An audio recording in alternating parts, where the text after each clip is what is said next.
చాలామంది భయపడుతున్నారు ఏంటంటే నేను చేయలేనేమో, వాళ్ళు చేస్తున్నాను స్పీడ్గా వస్తానే ఎవరికి రాదు, ఒక 10 days 20 days టైం పడుతుంది. ఆ టయాన్ని మనం కంట్రోల్ చేసుకొని భయాన్ని పెట్టుకొని మనసులో అన్నయ్య చేసే ప్రతి మోటివేషన్ మన మనసులో పెట్టుకొని ప్రతి దాంట్లో ముందడుగేసేలా సహాయం చేస్తూ ఉంటాడు అన్నయ్య. మనం ముందడుగేసేలా సహాయం చేస్తూ ఉండాలంటే నువ్వు ఎంత తెగించి ఉండాలంటే నాకు ఇది తప్ప ఏది లేదురా, కంపల్సరీ నాకు ఇది కావాలి జాబు, మా అమ్మ నాన్న ఖచ్చితంగా నేను బాగా చూసుకోవాలి అంటే నాకు ఇది కంపల్సరీ జాబ్ కావాలి. ఎవరో బయట చాలామంది మాట్లాడుతూ ఉంటారు, అవన్నీ పట్టించుకోకూడదు. అన్నయ్య మోటివేషన్ వల్ల నేను చేస్తున్నానంటే అన్నయ్య కృప, అన్నయ్య ధైర్యము, నేను ముందుకు ఎందుకు చేస్తున్నానంటే అన్నయ్య సపోర్ట్ వల్ల నేను ఇంత దూరం వచ్చాను.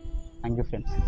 All the very best Pandya, నువ్వు మంచి స్కోర్ చేయాలని మనస్ఫూర్తిగా కోరుకుంటున్నా. తల్లిదండ్రుల గురించి కూడా చాలా బాగా ఆలోచిస్తాడు, నాకు అందు గురించే పాండ్య అంటే చాలా ఇష్టం. నేను ఏం చెప్పినా సరే శ్రద్ధగా అంటాడు, మోటివేషన్ బ్లైండ్గా ఫాలో అయిపోతాడు. ఇప్పుడు మనోడిది చాలా చేంజ్ అయింది, బాడీ అయితే వచ్చినప్పటికి ఇప్పటికి చాలా తేడా ఉంది. ఆల్ ది వెరీ బెస్ట్, ఇంకా మంచి పొజిషన్లోకి వెళ్ళాలని మనస్ఫూర్తిగా కోరుకుంటున్నా.